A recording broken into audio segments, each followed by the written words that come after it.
तो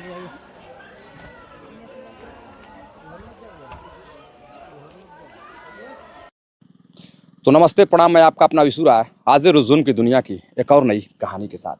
साथियों, मैं मौजूद हूं उत्तर प्रदेश के मऊ जिले में। मऊ जिले में एक क्षेत्र लगता है चोरपा खोल, जो कि सराय लखनसी थाने के अंतर्गत आता है। साथियों, यहाँ पर एक लड़का अपने घर से गायब होता है और अगले दिन उसकी डेड बॉडी मुंबई से एक ट्रेन जो उसके ज़िले मऊ के लिए आ रही थी। बीच में एक स्टेशन पड़ता है पिपरीडी हाल्ट है और उसी हाल्ट पर जनरल बोगी में उसकी डेड बॉडी दिखाई देती है। मामला जीआरपी तक पहुंचता है। जीआरपी उसकी बॉडी को अपने कब्जे में लेती है, उसकी पहचान करती है। तो जो उसकी पहचान होती है मऊ जिले के चोरपा खुर्द निवासी अरविंद राय पुत्र विवेक राय के रूप में। विवेक राय जो कि 20 से 22 साल का नौजवान युवक है और उसकी जब डेड बॉडी मिलती है तो गांव में हड़कंप मच जाता है, परिवार परेशान हो जाता है। लेकिन तभी एक वीडियो वायरल होने लगती है और उस वीडियो में दिखाई दे रहा है कि उसके दयाद पटीदार जो है, उसके सगे चाचा, आसपास के कुछ लोग और कुछ अपराधी छवि के लोग मिल करके विवेक राय को जो है अपने जस्ट उसके घर के बगल में बैठा करके बेरहमी से टार्चर कर रहे हैं, उसे मार रहे हैं। उसके बाद वहाँ से वह उस लड़के को लेकर जाते हैं। ये कहते हैं कि हम पुलिस के पास लेकर जा रहे हैं, लेकिन उसके बाद विवेक राय की डेड बॉडी बरामद होती है। और जब पुलिस जांच पड़ताल करती है तो पता चलता है कि कहीं ना कहीं वीडियो में जो संदिग्ध दिखाई दे रहे थे उनमें कई ऐसे अपराधी भी हैं जो पहले से जेल में सज़ा काट चुके हैं।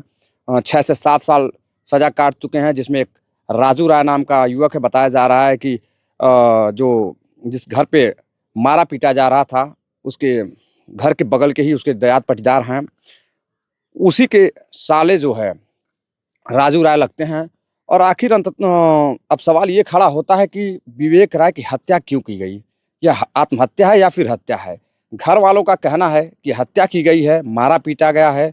और खुद लड़के की चचेरी बहन ने वीडियो भी बनाया है, उसमें मारते हुए दिखाई दे रहा है। और उसके बाद वहाँ से लड़के को लेकर यहाँ से तकरीबन 500 मीटर दूर हाईवे पर जब लड़के को लेकर जा रहे थे तो जो उस घर का एक व्यक्ति है, उसका चचेरा चाचा लगेगा, एक लड़की है, उसका पिता भागने की कोशिश कर रहा था। लड़की उसे पकड़ने की कोशिश करती है तो जो लड़की वीडियो बना रही थी उसके गले पर खरोच आती है, चोटें लगती है, उसके बाल पकड़ लेता है अपराधी और वहाँ से भागने की कोशिश करता है। हालांकि वह पकड़ा जाता है। पुलिस वीडियो के आधार पर कुछ आरोपियों को गिरफ्तार कर ली है। लेकिन अब मामला क्या था? घर वालों का क्या कहना है, लोगों का क्या कहना है? दरअसल साथियों, जो लड़का विवेक है, विवेक राय अपने ही घर के बगल में दयादी पटीदारी का मामला है। एक लड़की जो उसकी भतीजी लगेगी और चाचा भतीजी का जो मधुर संबंध होता है, प्यारा संबंध होता है, जो एक चाचा भतीजी का जो संबंध है, एक प्यारा सा रिश्ता है, उसे कहीं ना कहीं शर्मसार करते हैं। विवेक राय अपनी ही भतीजी से इश्क करने लगते हैं और इधर जो लड़की रहती है वो भी चाहने लगती है और फिर दोनों की चाहत ऐसे आगे बढ़ती है कि किसी को कुछ भी पता नहीं चलता है। एक दिन विवेक राय लड़की को लेकर के कहीं घर से बाहर चला जाता है। परिवार वालों को पता चलता है तो परिवार वाले, लड़की के परिवार वाले पुलिस में जाकर शिकायत दर्ज कराते हैं और फिर लड़के को जेल होती है। लड़की बयान देती है, लड़के को जेल हो जाती है, विवेक राय जेल चला जाता है। लेकिन फिर लड़की अपना बयान शायद बदल देती है।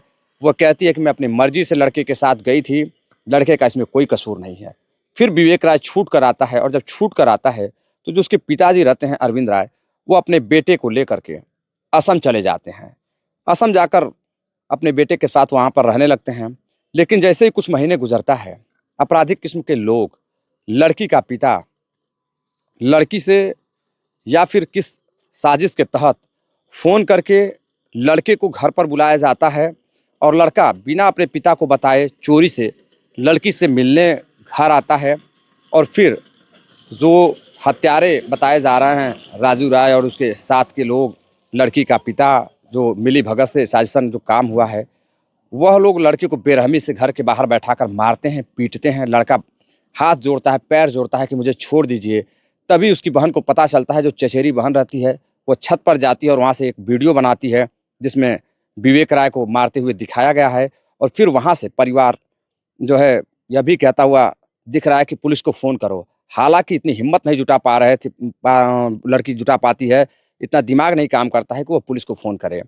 पुलिस को फ़ोन नहीं करती है, जब तक पुलिस को फ़ोन करना शुरू करती है, तब तक वो लोग जो अपराधी थे, वह विवेक को लेकर वहाँ से चले जाते हैं। और उसके बाद जैसे ही परिवार पुलिस के पास जाता है, शिकायत दर्ज कराता है कि मेरे बेटे को कुछ लोग अपहरण करके ले गए हैं, तब तक फ़ोन आता है कि आपके बेटे की डेड बॉडी पिपरीडीह हाल्ट पर एक दादर ट्रेन जो मुंबई से मऊ आ रही थी, उसकी बोगी में बरामद हुई है।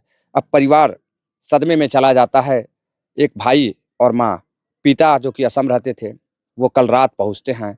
जिस दिन कत्ल किया गया था, उस रात वो पहुँचते हैं और उसके बाद पोस्टमार्टम होता है। पोस्टमार्टम होने के बाद डेड बॉडी घर पे आती है और फिर उसका अंतिम संस्कार किया जाता है।